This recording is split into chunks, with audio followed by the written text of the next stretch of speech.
نبی کریم صلی اللہ علیہ وآلہ وسلم نے فرمایا کہ آدمی کی جماعت کے ساتھ نماز گھر میں یا بازار میں پڑھنے سے 25 درجہ زیادہ بہتر ہے۔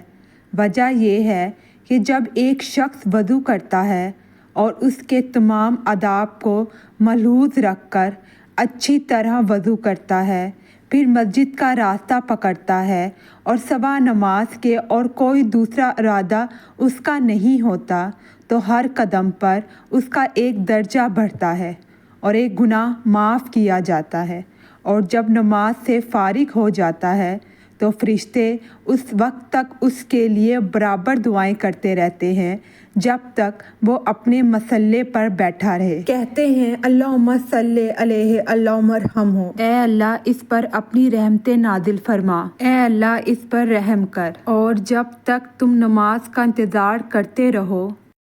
گویا تم نماز ہی میں مشغول ہو۔